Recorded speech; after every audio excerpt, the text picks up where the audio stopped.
Dipersilakan, sis.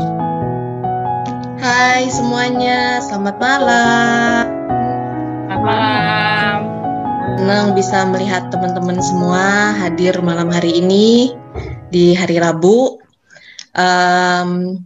Dan semoga kita semua siap dengan Alkitab kita ya, karena kita akan banyak membuka Alkitab, membaca ayat, karena apapun kalau yang namanya kita belajar, kan yang pasti belajarnya dari firman Tuhan, bukan dari firman tesil, ya kan?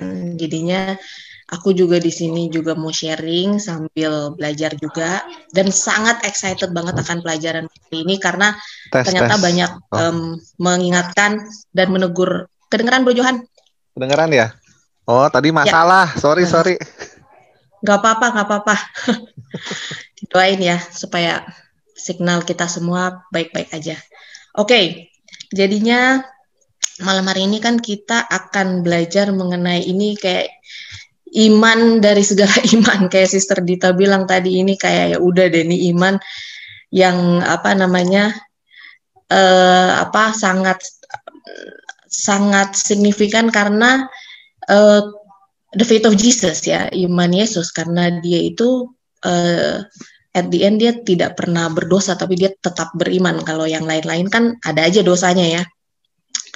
Nah, itu yang kita mau pelajari malam hari ini. Dan mungkin sebelum kita mulai, aku mau berdoa lagi. Dan mungkin teman-teman juga tolong doakan dalam hatinya selama acara ini berjalan, supaya signal kita semua, saya dan juga Bro Johan, Dita, Bro Hanafi, semuanya kita yang ada di sini dan juga yang akan hadir bersama kita dengan kita di malam hari ini, semua signal kita baik-baik saja.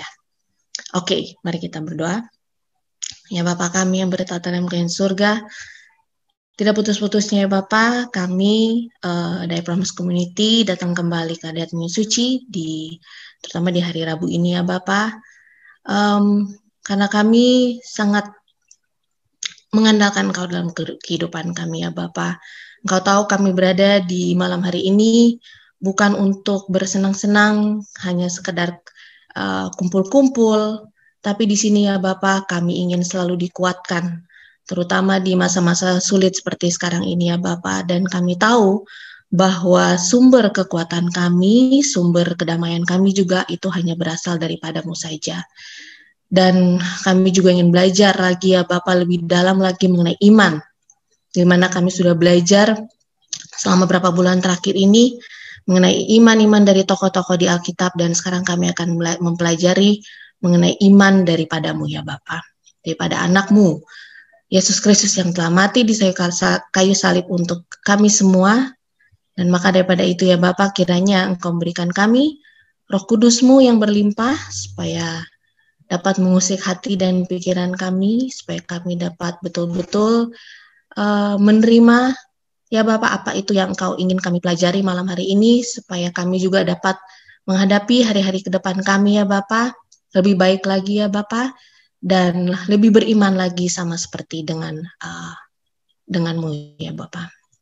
Terima kasih karena atas segala penyertaan-Mu. Kembali lagi juga kiranya Engkau mau menjaga signal kami ya Bapak. Kami yakin dan percaya bahwa Engkau adalah Bapa yang Maha Kuasa, tidak ada yang mustahil bagimu dan tidak ada yang terlalu sulit untukmu. Maka daripada itu kami serahkan signal kami dan juga teman-teman kami yang lain yang belum sempat hadir dengan kami pada malam hari ini ke dalam tangan-Mu ya Bapak. Akhirnya Engkau selalu mau beserta dengan signal kami dan juga teman-teman kami, supaya kiranya acara ini dapat berjalan dengan baik ya Bapak, dan kiranya hanya nama-Mu saja yang dipermuliakan.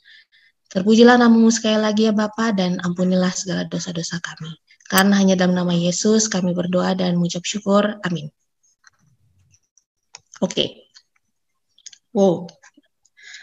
Oke teman-teman. Jadinya kita malam hari ini akan belajar mengenai iman dari Yesus ya. Nah, kalau misalnya versi Indonya itu kita untuk belajar firman dari The Faith of Jesus, itu aku sangat mengena di Wahyu 14 ayat 12. Mungkin teman-teman di sini ada yang hafal Wahyu 14 ayat 12. Ada yang bisa tolong bacakan? Wahyu 14 ayat 12.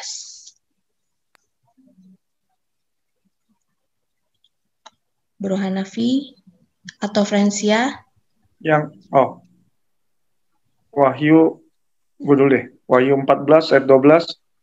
Yang penting di sini ialah ketekunan orang-orang kudus yang menuruti perintah Allah dan iman kepada Yesus. Oke. Nah, di sini ada dibilang ya mengenai iman kepada Yesus, tapi kalau di King James Version-nya itu here is the patience of the saints, here are they that keep the commandments of God and the faith of Jesus. Jadinya bukan hanya iman kepada Yesus ya, tapi imannya Yesus. Ya, jadi bukannya kita cuma beriman kepada Yesus aja, tapi kita juga harus memiliki imannya Yesus ini. Dan kalau misalnya kita, kembali lagi kalau kita lihat di Bible Concordance, mungkin saya mau agak-agak breakdown. Jadinya apakah itu patience of the saints, ketekunan orang-orang kudus, lalu menuruti firman Allah, kemudian iman kepada Yesus. Ya, jadinya kalau misalnya kita lihat bahasa Grekanya ya, patience of the saints, itu tulisan itu penyebutannya itu hupomona, ya, itu artinya steadfastness atau teguh, lalu juga sabar dan terus-menerus konsisten, dan dia endurance juga, lalu bertahan juga. Itu adalah ketekunan atau kesabaran dari saints, itu orang-orang suci ya, itu obvious ya. Oke. Kemudian berikutnya adalah keep the commandments of God. Nah, ini commandments apa nih? Apakah ini firman Tuhan, hukum-hukum Tuhan, atau apa? Nah, kalau kita lihat bahasa Grekanya, the commandments itu artinya order atau command, jadinya suatu perintah ya. Nah, suatu perintah itu berarti biasanya harus dilakukan. Ya, even di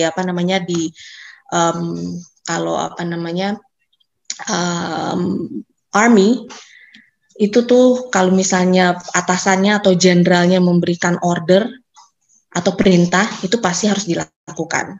Karena kalau tidak dilakukan pasti ada konsekuensinya, dan konsekuensinya itu bisa sampai mati. Nah, untuk commandments di sini, kalau menurut Bible Concordance, itu bahasa Grekanya itu adalah an order, command, kemudian Mosaic law. Nah, apa itu Mosaic law? Mosaic law itu adalah the law of Moses, ya. Nah, itu bahasa Hebrunya Torat Moshe atau hukum Musa. Oke, ini hukum Musa berarti masih berlaku ya, teman-teman, karena ini juga kan dibilangnya di New Testament, di Perjanjian Baru. Kita lagi berbicara di Wahyu 14 ini ya. Oke, kemudian berikut yang saya mau tekankan juga mengenai imannya sendiri. Ya, apa itu artinya iman sebenarnya? Ya, kalau bahasa Grekanya iman itu bahasanya pestes. Nah, apakah itu pestes? Itu adalah conviction atau kepercayaan. Conviction, oke, saya baca bahasa Inggrisnya dulu ya. Conviction or belief respecting man's relationship to God and divine things. Jadi ini adalah suatu keyakinan yang memang kita percaya bahwa kita tuh memang punya hubungan dengan Tuhan, ya, atau dengan divine things. Kemudian ini juga faith juga artinya conviction kalau that God exists and is the creator and ruler of all things. Ya, kalau Tuhan itu memang ada dan yang dia adalah pencipta dan penguasa akan semua yang di seluruh bumi ini. Dan karena banyak orang-orang di dunia ini yang nggak percaya akan hal itu, ya kan? Jadinya ada yang percaya ya dengan apalah teori Darwin lah atau whatever it is out there. Nah, cuman kalau memang kita di sini dibilang beriman, artinya kita itu harus mempunyai, kita harus percaya kalau Tuhan itu ada dan Dia adalah pencipta dan penguasa kita. Kemudian yang terakhir adalah percaya kalau dia adalah juru selamat kita, Messiah. Nah, Jesus is our Messiah. Jadi kalau kita tidak mempercayai ini semua, berarti kita belum beriman ya teman-teman ya, gitu. Jadinya kan karena banyak juga ya orang-orang baik di luar sana, tapi ya mereka nggak beriman. Dan yang dikatakan di Wahyu 14 ayat 12 adalah orang-orang itu harus punya passion of the saint, kekudusan, ketekunan orang-orang kudus, dan juga punya imannya Yesus. Nah, ini adalah salah satu kriterianya iman ini, gitu. Oke, jadinya iman Yesus ini sebenarnya adalah iman yang dibutuhkan dan yang harus dimiliki oleh umat-umat Tuhan di akhir zaman. Ya, iman, lalu kemudian ketekunan akan orang-orang kudus. Ya, kemudian dan juga apa yang terakhir tadi? Menuruti firman Tuhan. Yaitu, dan bukan cuma firman Tuhan, itu di sini nggak dibilang hanya hukum kasih ya, tetapi hukum Musa juga. Nah, sebenarnya apa sih akan terjadi di akhir zaman? Teman-teman tahu nggak sih kira-kira apa yang terjadi? Maksudnya kan kita sebagai umat Kristen udah sering ini ya dengar-dengar akhir zaman, dan sebenarnya saudara-saudara kita di umat Muslim mereka juga percaya akan akhir zaman gitu loh. Nah, sebenarnya tapi kalau kita sendiri apakah kita percayakan akhir zaman itu? Apakah kita tahu? Dan apakah kita tahu juga tanda-tandanya? Dan apakah itu penting atau relevan di dalam hidup kekristenan kita? Oke, mungkin kita bisa buka, host bisa bantu buka di Lukas 21 ayat 7 sampai 13. Kita akan lihat kira-kira apakah Yesus sudah memberikan tanda-tanda sebelumnya ya mengenai akhir zaman ini. Sebenarnya Tuhan kita ini adil nggak sih? Kan selalu dibilang Tuhan kita adil ya. Oke, sekarang kita mau lihat apakah Tuhan itu benar-benar adil, apa Tuhan memang sudah memberikan kita tanda-tanda. Nah, oke. Saya akan bacakan ya, Lukas 21. Bisa kedengaran suara aku? Lukas 21 ayat 7 sampai 13.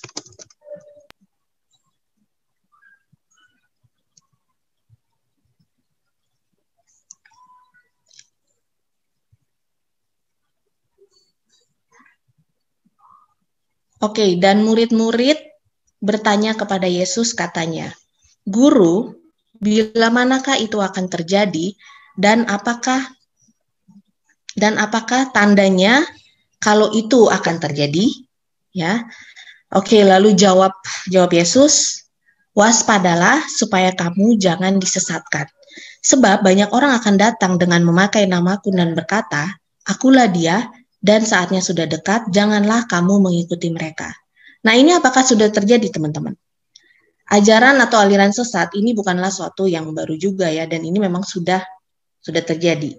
Oke, jadinya yang namanya, dan obvious, bukan yang kayak ngumpet-ngumpet gitu loh. Jadinya kalau aku juga kaget beberapa waktu lalu, aku lihat di Google, aku ketik Satanic Church, itu tuh ya memang udah, ternyata mereka memang buka-bukaan gitu loh, mereka exist dan mereka memang worship the devil, dan mereka dengan bangga gitu loh, mengakui akan hal itu. Ini bukan suatu hal yang aneh lagi ya. Oke, lalu di ayat berikutnya, "Dan apabila kamu mendengar tentang peperangan dan pemberontakan, janganlah kamu terkejut, sebab semuanya itu harus terjadi dahulu. Tetapi itu tidak berarti kesudahannya akan datang segera. Ia berkata kepada mereka, bangsa akan bangkit melawan bangsa dan kerajaan melawan kerajaan." Oke, kalau peperangan itu juga sudah sering terjadi dari kemarin, dan belum ada lagi sih ya kayaknya berita-berita mau peperangan, tapi kalau kayak pemberontakan itu sedang terjadi kayak seperti di Amerika. Dan di ayat berikut ini juga dibilang bangsa akan bangkit melawan bangsa.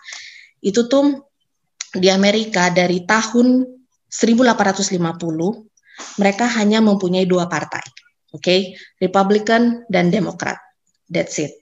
Nggak kayak Indonesia ya. Jadi kalau Indonesia nggak heran kalau partainya banyak ya kan. Dikit-dikit nanti ada yang ngambek, pisah, bikin partai baru. Jadinya bukan hal yang bukan hal yang nggak bukan hal yang tidak biasa ya. Kalau misalnya di Indonesia ganti-ganti partai, tapi kalau di Amerika itu tuh suatu hal yang sangat aneh gitu loh. Jadinya untuk kalau misalnya sampai ada partai baru. Dan kemarin karena tindakan-tindakan yang Donald Trump, presiden the former president ya, Donald Trump, yang tindakan-tindakan yang dilakukan, jadinya sekarang mereka itu sudah mulai terpecah. Jadinya udah ada Demokrat dan sekarang yang sedang menguasai Demokrat, kemudian yang Partai Republikan itu ada kemungkinan besar akan terpecah juga. Dan itu adalah sesuatu yang benar-benar unimaginable. Kalau di Indonesia mungkin kita memang udah biasa dengar hal itu, tapi itu di Amerika sekarang ini tuh suatu yang aneh banget gitu loh. Kok bisa satu partai ini bisa jadi kayak ada dua kubu gitu loh. Nah, itu jadinya udah mulai terjadi nih ya, bangsa akan bangkit melawan bangsa. Kalau kerajaan melawan kerajaan ini juga udah sering terjadi sebelum-sebelumnya. Oke, di ayat 11. Dan akan terjadi gempa bumi yang dahsyat, dan di berbagai tempat akan ada penyakit sampar dan kelaparan, akan terjadi juga hal-hal yang mengejutkan dan tanda-tanda yang dahsyat dari langit. Nah, ini juga udah obvious ya teman-teman ya. Gempa bumi ini kita juga udah sering, belakangan ini udah gempa bumi di negara kita sendiri, ya kan? Aku nggak tahu deh kalau di negara lain juga gempa bumi atau ada bencana-bencana apa di negara lain, tapi yang pasti di kita juga sudah, ya kan? Kemudian penyakit sampar, penyakit apalagi kita yang kalau lagi nggak terkenal saat sekarang ini kalau bukan COVID, ya.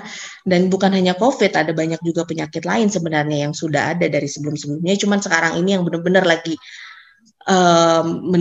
dampak sampai ke seluruh dunia itu adalah COVID. Nah, ini berarti akan terjadi juga hal yang mengejutkan dan tanda-tanda dahsyat yang dari langit. Kalau dari langit ini juga kayak hujan batu, itu juga kayak sudah pernah terjadi ya sebelumnya ya. Oke, kemudian di ayat berikutnya, tetapi sebelum semuanya itu kamu akan ditangkap dan dianiaya. Kamu akan diserahkan ke rumah-rumah ibadat dan penjara-penjara, dan kamu akan dihadapkan kepada raja-raja dan penguasa-penguasa oleh karena namaku. Hal itu akan menjadi kesempatan bagimu untuk bersaksi. Nah, sekarang aku mau bertanya. Kalau ini terus terang yang ayat 12 sih belum kejadian ke saya. Saya nggak tahu apakah ini udah pernah kejadian ke teman-teman. Setahu saya juga kayaknya belum ada kejadian signifikan yang terjadi belakangan ini. Kalau sampai ada yang ditangkap dan dianiaya karena nama Tuhan, mungkin kalau ada, please let me know. Tapi kalaupun belum ada, berarti ini akan terjadi karena yang sebelum-sebelumnya kan sudah terjadi juga ya. Itu. Dan dibilang di ayat 13, hal itu akan menjadi kesempatan bagimu untuk bersaksi. Nah, sekarang saya mau bertanya, di sini siapa yang udah sering bersaksi atau kasih kesaksian? Kita dari Promise, kayak Sister Dita kan paling sering tuh nanya ya, siapa di sini yang mau kasih kesaksian? Banyak yang ada yang mau, ada yang enggak juga kan? Nah, sekarang teman-teman, gimana kalau kita nggak belajar bersaksi dari sekarang?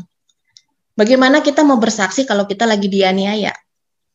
Bagaimana kita mau bersaksi kalau kita lagi udah lagi dianiaya, lalu kita dihadapin sama raja-raja? Ngomong aja bingung kali mau ngomong apa kalau lagi menghadapi dalam situasi seperti itu. So it means, apa nih artinya? Kalau aku baca ayat-ayat ini artinya kita harus sudah mulai belajar dari sekarang yang namanya bersaksi. Kalau kesaksian-kesaksian kecil aja kita tidak bisa lakukan, nggak mungkin kita bisa bersaksi kalau kita lagi dianiaya. Yang ada kita lari, yes. Nggak mungkin kita yang nggak mungkin atau nggak kita malahan deny Jesus, sama seperti kayak apa yang dilakukan Petrus. Ya, Petrus itu juga murid Yesus loh, sama seperti kita sekarang ini, ya kan? Jadinya kita harus betul-betul hati-hati dan kita harus benar-benar perhatikan firman Tuhan dan ayat-ayat yang sudah Tuhan kasihkan buat kita. Karena ini ayat-ayat ini ada bukan hanya untuk sekedar ada, tapi ayat-ayat ini setiap ayat yang keluar dari firman Tuhan ada maknanya. Itu sudah pasti. Oke. Jadinya kalau teman-teman, kalau misalnya kita masih mau hidup santai di dunia kita sekarang ini yang dimana kepastian ini sudah nggak ada yang pasti, ya, semua uncertainty dengan pandemik, masalah politik, ya, pandemik ini, teman-teman pikir pemerintah kita sudah ada solusi yang pasti? Nggak ada, ya kan? Pemerintah kita atau orang-orang pinter dunia dari seluruh negara deh, nggak usah bilang Indonesia, mana aja deh, ada nggak yang udah bisa memberikan solusi yang pasti? Nggak ada, ya kan? Masalah politik itu di mana-mana, di Amerika, di Rusia, di Indonesia juga ada sih, cuman sekarang yang lagi heboh ya yang di luar sana ya. Kemudian religious lockdown, kita ini juga sekarang kalau teman-teman sadar nggak sih, wah, puji Tuhan kita ada Zoom, tapi pada saat yang bersamaan kita nggak bisa ke gereja lagi ya, gitu loh. Kita udah nggak bisa beribadah ke gereja lagi, jadi kayak kita tuh kayak di lockdown, mau nggak mau. Jadi kita suka nggak suka, mau nggak mau, kita udah secara alami ya udah kayak di lockdown aja gitu loh. Nah, disinilah waktunya sebenarnya kita untuk meningkatkan atau melatih spiritual kita ya. Disinilah, karena ya kalau misalnya mau menjadi kayak yang tadi di Wahyu 14 14 ayat 12 itu, 14 ayat 12 itu ya kalau untuk menjadi orang-orang kudus, untuk mempunyai iman seperti Yesus, kita nggak mungkin kita nggak latihan dari sekarang, ya kan? Itu kita harus latihan dari sekarang. Dan seperti di Roma 10 ayat 17 juga bilang, kalau kita memiliki iman itu timbul dari apa? Dari pendengaran, dan pendengaran oleh firman Kristus. Oke, sekarang kita lihat di 1 Petrus 4, sis, 1 Petrus 4 ayat 12. Mungkin Sister Gladys bisa tolong baca, atau Sister Helen.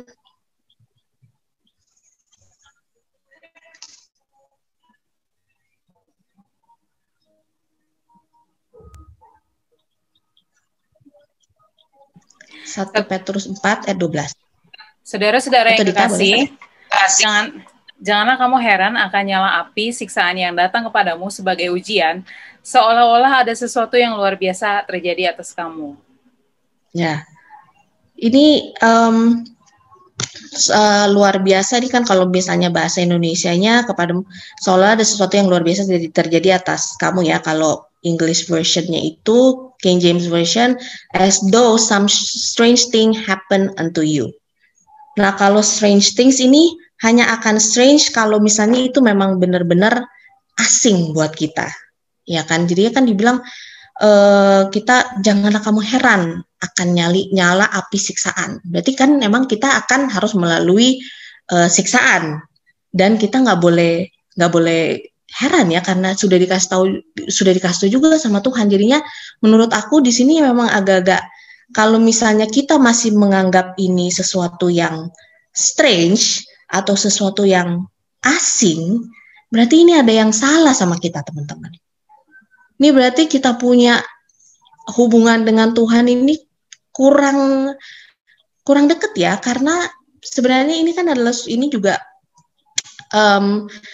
maksud aku juga mungkin kalau misalnya kita melalui cobaan ataupun tantangan hidup, itu memang secara natural dan wajar sebagai manusia. Kalau kita langsung galau, atau kita sedih, atau kita langsung stres, itu memang wajar sih. Tapi kalau memang kita anak-anak Tuhan, itu seharusnya bukanlah sesuatu yang asing. Sorry, tadi sempat keluar sebentar. Jadi sebenarnya semua cobaan, tantangan, halangan, rintangan itu sudah dibilang di ayat ini. Dan ini aku yakin banget, ini ayat udah kita tahu dan kita dengar gitu loh.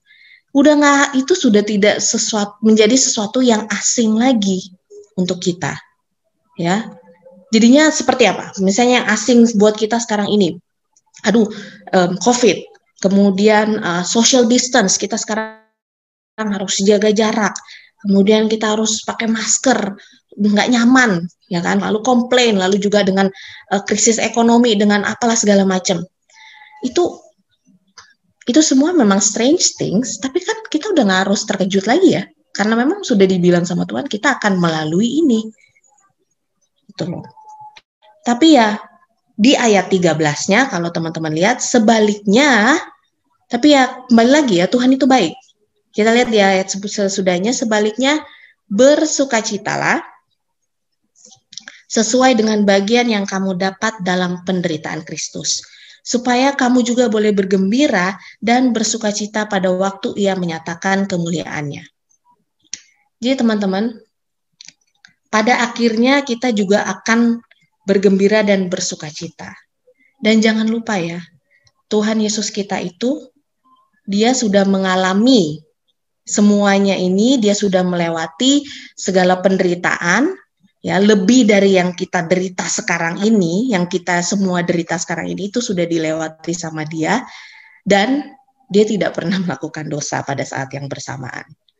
Jadi sebenarnya di saat-saat seperti sekarang ini, kita harus benar-benar dekat sama Tuhan, membaca firman Tuhan, kita harus selalu klaim janji-janji Tuhan, seperti aja ada juga di Yohanes 16 ayat 33, semuanya itu kukatakan kepadamu supaya kamu beroleh damai sejahtera dalam aku. Dan dalam dunia kamu menderita penganiayaan, tetapi kuatkanlah hatimu. Aku telah mengalahkan dunia. Ya, kita harus percaya akan hal ini ya teman-teman ya. Karena ini adalah janji Tuhan, dan janji Tuhan itu yang hanya pasti.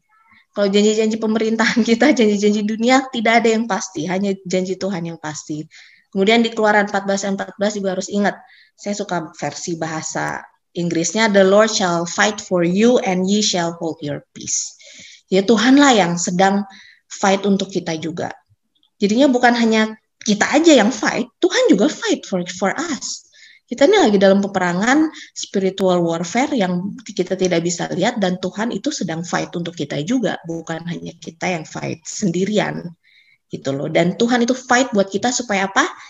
Supaya kita bisa shall hold our peace, supaya kita bisa memiliki kedamaian itu. Oke, bisa buka di 2 Korintus 4 ayat 8 sampai 9. Saya mau lihat ada kontrasnya di sini. 2 Korintus 4 ayat 8 sampai 9.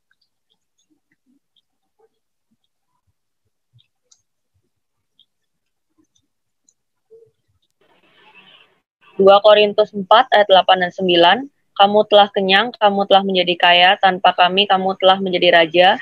Alangkah baiknya. No. Bukan. Sorry Kak, di ayat berapa tadi? 2 Korintus 4 ayat 8. Sorry. It's okay. 1 Korintus malah Frenzy ya. 2 Korintus 4 ayat 8 dan 9. 8 sampai 9. Dalam segala hal kami ditindas namun tidak terjepit, kami habis akal namun tidak putus asa, kami dianiaya namun tidak ditinggalkan sendirian, kami dihempaskan namun tidak binasa. Ya, luar biasa ya ayat ini ya. Jadinya selalu ada kontrasnya ya. Dalam segala hal kami ditindas namun tidak terjepit. Kami habis akal namun tidak putus asa. Kami dianiaya namun tidak ditinggalkan sendirian. Kami dihempaskan namun tidak binasa. Jadinya sebenarnya ayat-ayat seperti ini yang bisa menjadi penghiburan buat kita ya teman-teman ya. Kalau kita sedang melalui segala macam cobaan dan tantangan dalam kehidupan kita. Dan terus terang, saya sendiri juga di tahun 2020 dan juga masuk 2021, itu yang namanya di atas pandemik kita semua alamin ya gitu loh. Dan semua teman-teman juga pasti di luar pandemik mengalami hal-hal yang lain. Itu juga banyak banget tantangan-tantangan yang terjadi dalam kehidupan saya ataupun kehidupan keluarga saya. Itu saya kehilangan bapak saya, anak saya juga kena COVID, lalu kita juga semua ada kena dampak dari perekonomian gitu. Tapi ya kembali lagi, itu tuh semua kita semua juga mengalami hal-hal yang sama-sama atau beda-beda tipis gitu loh. Jadinya mau komplain juga kayaknya udah nggak wajar, udah bukan new normal lagi kayaknya kita sekarang kalau mau komplain. Dan inilah yang sebenarnya Tuhan lagi sedang melatih kita ya, setelah kita juga melihat banyaknya intensitas yang signifikan ya, meningkatnya tindakan kriminal di mana-mana, meningkatnya tindakan bunuh diri di mana-mana, kemudian meningkat juga perubahan iklim ya, climate change itu di USA sampai mengeluarkan dana besar sekali gitu loh untuk mengatasi climate change. Dan saya juga nggak ngerti sih mau bikin dana besar mau apaan, kan harus kita yang berubah ya nggak sih, harus kita yang jangan bangun gedung kebanyakan, tapi ya mereka mau bikin secara saintifik, I don't know dananya mau dibuat mau disalurkan kemana. Dana vaksin juga itu tuh benar-benar besar-besaran sekarang, terutama di Amerika ya, dan di dunia juga. Itu tuh tapi apakah itu merupakan suatu solusi? Karena yang saya dapat juga informasi ini aku bukannya mau nakut-nakutin, tapi aku hanya mau sharing aja. Tapi saya dapat nanti saya bisa share linknya juga kalau teman-teman mau. Jadinya ada seorang dokter di Amerika, dia itu sehat walafiat ya. Kemudian dia vaksin. Dia vaksin. Lalu 2 minggu setelah dia vaksin dia meninggal, dan keadaan itu tuh memang terlihat sesudah dia vaksin langsung menurun kondisi kesehatannya gitu, dan itu karena vaksin. Tapi at the end of the day semuanya juga tetap pada vaksin kan, banyak yang pada vaksin kan gitu loh. Walaupun itu sebenarnya vaksin sendiri tidak bisa dipastikan gitu loh, keakuratannya, kebenarannya itu tuh belum bisa, karena seharusnya vaksin itu membutuhkan waktu yang lama gitu loh. Makanya ada banyak korban-korban juga yang jatuh oleh karena vaksin itu sendiri. Jadinya kembali lagi nggak ada yang pasti. Dan kalau kita mau lihat sekarang di dunia kita ini politik leader under Biden, kalau teman-teman ngikutin presiden sekarang US itu Joe Biden, dia sudah dia memilih ada beberapa untuk di kabinetnya ya, dan salah satunya adalah Rachel Levine. Dia akan menjadi asisten menteri kesehatan US. Siapakah dia? Dia adalah pejabat federal transgender pertama. Gitu. Jadinya transgender juga sudah menguasai dunia politik, dan kemungkinan dia juga salah satu nominasi menteri transportasinya adalah Pete Buttigieg. Dia nih orang yang lumayan udah terkenal juga di politik US.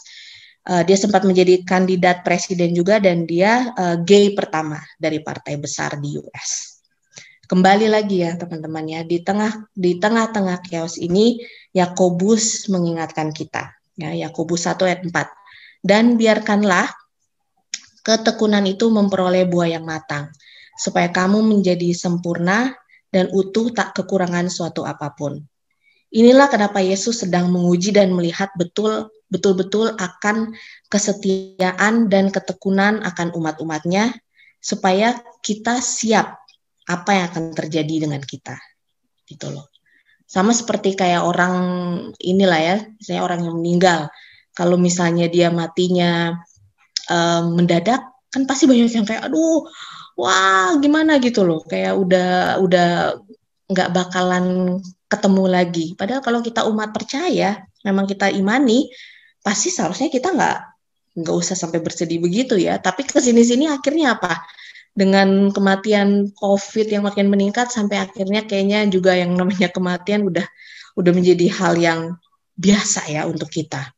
Tapi puji Tuhan teman-teman, tidak ada lagi yang bisa mengejutkan kita seharusnya, dan sebenarnya kalau kita benar-benar tahu akan firman, kita juga nggak perlu mendebak-debak apa yang akan terjadi gitu loh, karena kita sudah tahu sebenarnya apa yang akan terjadi di akhir zaman, dan Yesus pasti menang gitu, dan dia juga memang sudah menang di kayu salib.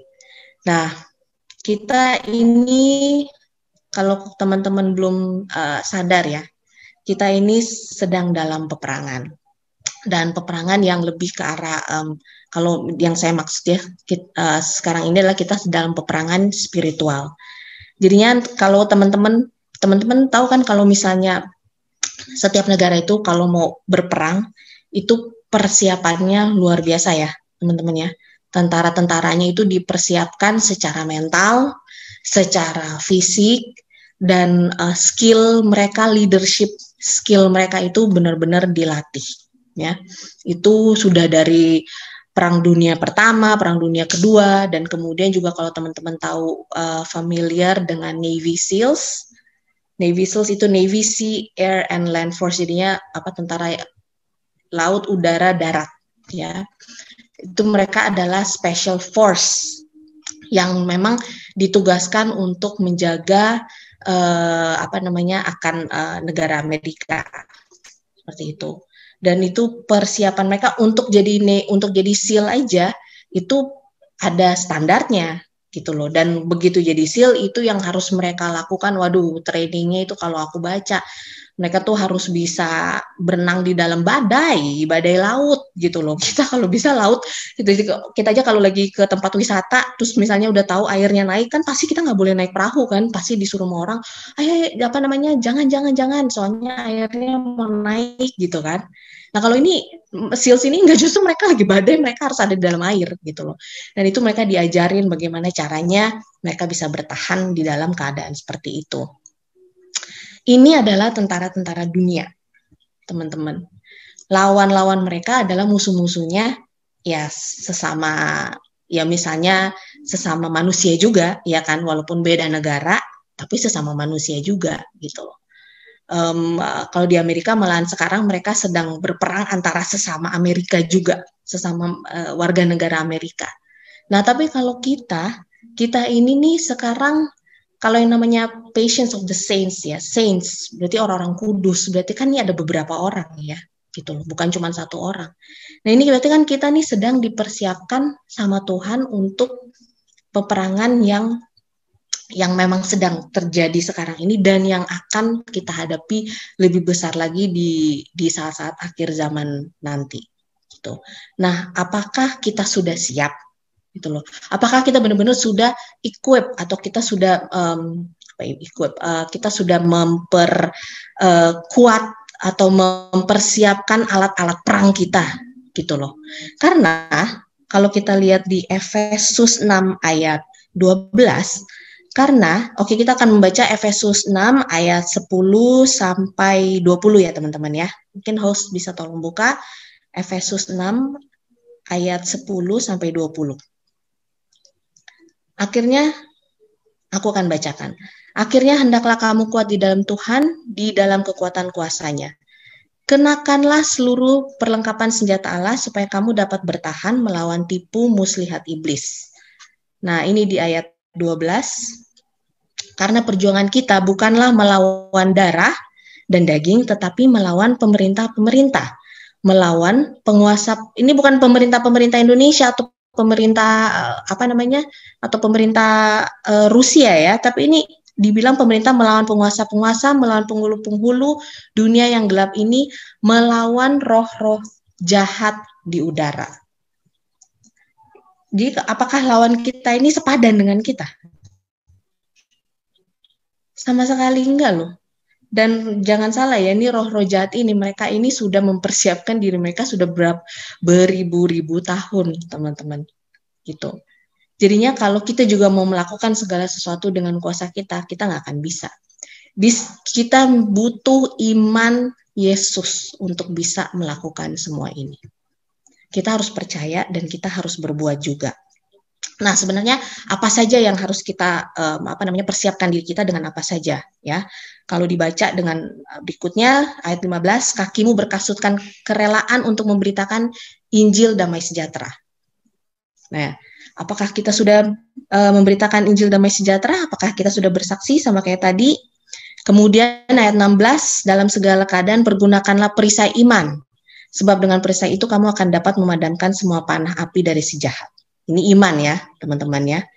Dan terimalah ketopong keselamatan dan pedang roh, yaitu firman Allah. Apakah kita sudah melatih iman kita? Apakah kita sudah benar-benar membaca firman firman Tuhan? Apakah kita masih terkejut kalau kita terkena COVID? Apakah kita masih terkejut kalau kita kena dipecat atau tiba kita kehilangan pekerjaan?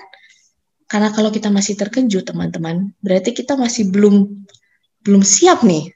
Belum benar-benar equip, kita punya diri dalam peperangan yang sedang terjadi sekarang ini. Gitu. Nah, kemudian ayat 19 juga untuk aku supaya kepadaku jika aku membuka mulutku dikaruniakan perkataan yang benar, agar dengan keberanian aku memberitakan rahasia Injil. Ya, jadi memang kita harus benar-benar menggali firman Tuhan karena ada banyak sekali hal-hal yang mungkin kayak mungkin teman-teman sendiri masih bingung, wah apa itu masih bingung mengenai pelajaran ini atau misalnya mengenai hukum Tuhan. Nah, itu teman-teman harus pelajari lebih dalam lagi. Gitu. Dan memang kalau misalnya ada yang mau ditanyakan kepada saya ataupun kepada kita semua di sini, pada host, silakan teman-teman boleh tanyakan ya. Oke, dan ayat 20, yang kulayani sebagai utusan yang dipenjarakan, berdoalah supaya dengan keberanian aku menyatakannya sebagai mana seharusnya aku berbicara. Bagaimana ini doa kita? Our prayer life ya. Apakah kita sudah benar-benar berdoa bersama-sama dengan kita terus doa juga, maksudnya doanya kayak gimana nih teman-teman? Maksudnya apakah kita cuma berdoa untuk diri kita sendiri gitu kan? Dan kalau saya pribadi, karena saya tahu saya masih kurang, masih banyak kekurangan, itu saya memang benar-benar lagi meningkatkan intensitas doa saya gitu loh. Puji Tuhan, saya juga bersama teman-teman dari Promise kita sering berdoa sama-sama. Kemudian saya juga sekarang lagi berdoa setiap pagi dengan gereja saya. Dan nah itulah karena saya tahu saya masih kurang di situ, makanya saya coba untuk menaikkan, karena kalau enggak ya itu akhirnya juga saya yang saya doain ya paling diri saya sendiri, which is kayaknya kita udah harus di level dimana kita harus bisa mendoakan yang lain-lain juga ya teman-teman ya. Oke, nah kita harus ingat ya, prioritas setan itu adalah untuk kita tidak siap menghadap akhir zaman. Itu adalah prioritas dia. Caranya dia melakukan itu apa? Gimana? Mengalihkan kita dengan apa? Dengan seluruh permasalahan dunia ini, dengan COVID, kemudian dengan penghiburan duniawi, mungkin Netflix atau nonton games atau mungkin traveling. Kadang-kadang aku suka sedih ngelihat, maksudnya bukannya aku cemburu ya, cuman kayak aduh banyak orang di luar sana tapi kok masih ada juga teman-teman atau saudaraku yang sibuk traveling atau sibuk mau jalan-jalan. Terus aku yang kok bisa ya mikirin sibuk mau jalan-jalan sedangkan kita ini sedang dalam keadaan sulit seperti sekarang ini. Nah, jadinya kembali lagi ya teman-teman ya. Di di Wahyu 14 ayat 12, di mana kita harus memiliki iman Yesus, ketekunan orang-orang kudus, kemudian penurutan akan hukum Tuhan atau hukum Musa atau hukum Taurat. Dan ini terus diulang-ulang ada di Roma 2 ayat 1. Ini saya akan go through it aja ya. Kalau mau diketik di chat boleh. Tolong ada yang ketikkan Roma 2 ayat 1. Karena bukanlah orang yang mendengar hukum Taurat yang benar di hadapan Allah, tetapi orang yang melakukan hukum Tauratlah yang akan dibenarkan. Ya, kita bukan hanya dengar-dengar hukum atau firman aja ya teman-teman, tapi kita harus melakukannya. Kemudian di Wahyu 12 ayat 17. Maka marahlah naga itu kepada perempuan itu lalu pergi memerangi keturunannya yang lain yang menuruti hukum-hukum Allah dan memiliki kesaksian Yesus atau the faith of Jesus. Jadi kalau sampai naga itu memerangi keturunan perempuan itu, dia itu adalah kita, itu dia itu memerangi orang-orang yang menuruti hukum-hukum Allah. Jadi kalau kita tidak menuruti hukum Allah, berarti kita berada di sisi atau di side si naga ya, atau si iblis. Oke. Iman pada akhirnya bukan hanya percaya saja, akan tetapi harus didukung oleh perbuatan dan tindakan kita juga. Oke. Sebentar ya. Oke, teman-teman, kalau kita lihat di Yakobus 2 ayat 18, di sini dibilang, tetapi mungkin ada orang berkata, padamu ada iman dan padaku ada perbuatan. Aku akan menjawab dia, tunjukkanlah kepadaku imanmu itu tanpa perbuatan, dan aku akan menunjukkan kepadamu imanku dari perbuatan-perbuatanku. Perbuatan tanpa iman itu bukan good faith, bukan iman yang baik, tapi itu hanya good intention atau maksud yang baik. Ya, jadinya intention, jadinya sama seperti Sarah waktu dia mau membantu Tuhan untuk menjalankan janjinya kepada Abraham, yang dimana dia menjanjikan Abraham bahwa Abraham akan menjadi father of all nation, ya, atau akan menjadi bapa sejumlah bangsa yang besar. Nah, kemudian Sarah membantu. Nah, itu good intention, tapi bukan berarti itu hal yang benar dia lakukan. Itu hanya good intention aja, bukan good faith. Gitu. Nah, kemudian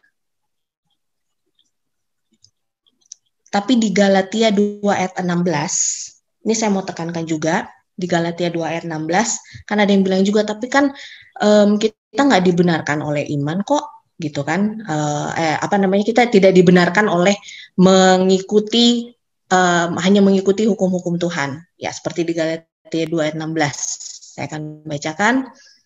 Kalau kamu tahu bahwa tidak seorang pun yang dibenarkan oleh karena melakukan hukum Taurat, tetapi hanya oleh karena iman dalam Kristus Yesus. Ya, hanya karena iman oleh Kristus Yesus aja.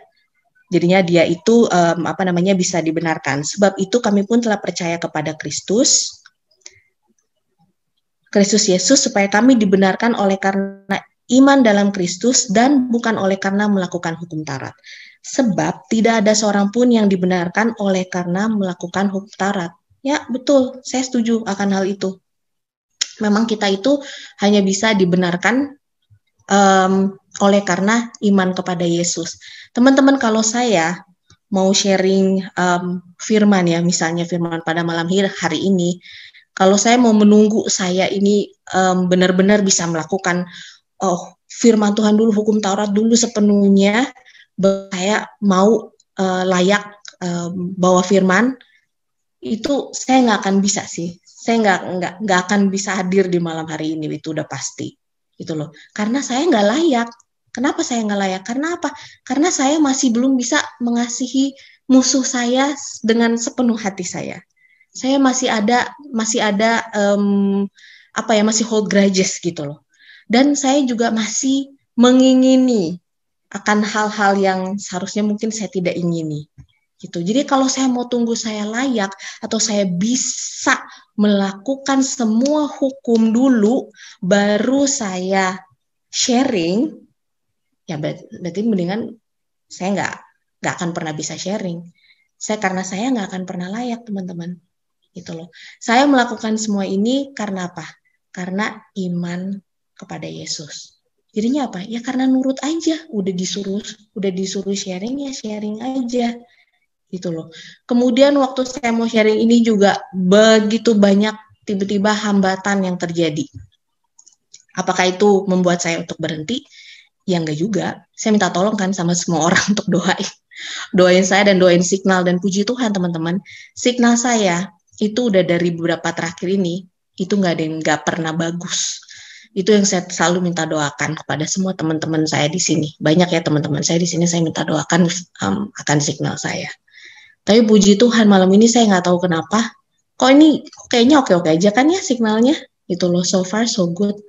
Itu jadinya kembali lagi ya teman-teman ya, kita semua ini lakukan oleh karena iman kepada Yesus, bukan kepada diri saya sendiri. Saya nggak kalau mengandalkan diri saya sendiri mah, ya saya udah bilang sama teman-teman mungkin semua di sini, Dita, Sani, tolong saya nggak mau, saya nggak, udah deh mendingan ganti, nggak bakalan gitu loh. Orang Signal nggak pernah bagus, gimana sih? Terus udah gitu saya sakit, masalah air, aduh udah deh, pokoknya macem-macem deh teman-teman. Itu tuh yang akan terjadi tuh. Pokoknya kalau lagi mau melakukan sesuatu untuk Tuhan, bertubi-tubi gitu loh. Cuman kembali lagi pas saya baca ini, apakah ini sesuatu yang asing? Udah Tesil, ini udah bukan asing lagi buat kamu. Kalau ini masih asing buat kamu, berarti gimana kamu mau memiliki ketekunan orang kudus itu? Gimana kamu mempunyai iman Yesus?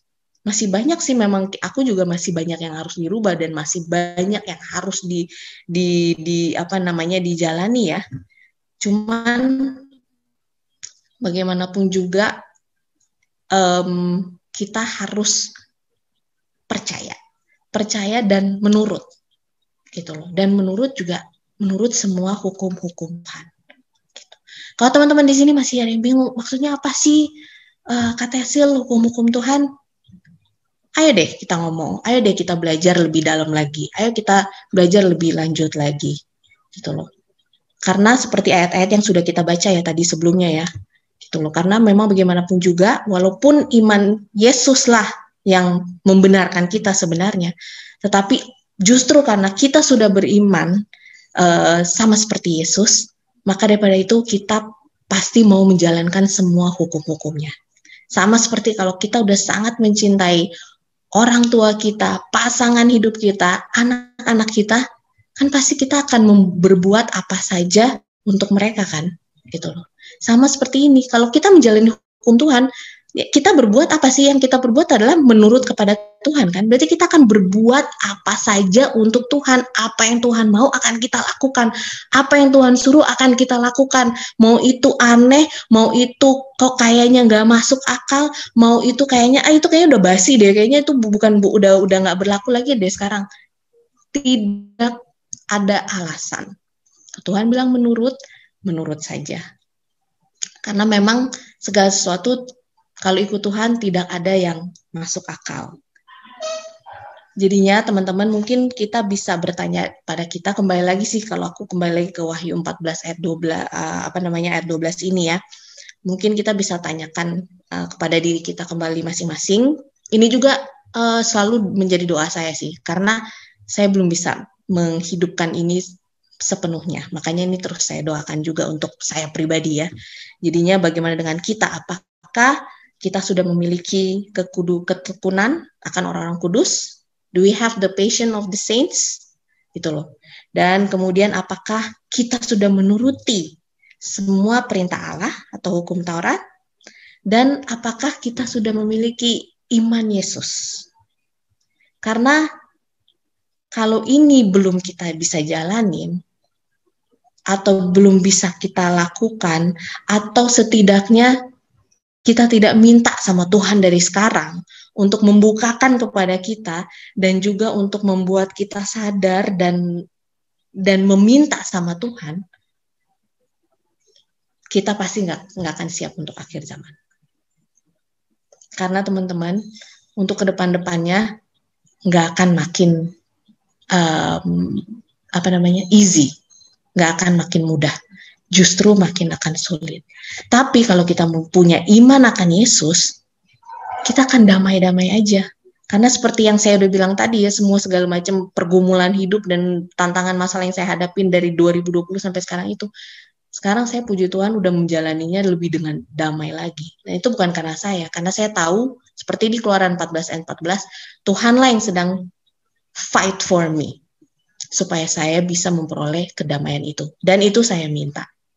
Nah, itu teman-teman juga saya yakin dan percaya ini juga yang teman-teman harus minta juga. Di Wahyu 14 ayat 12 juga.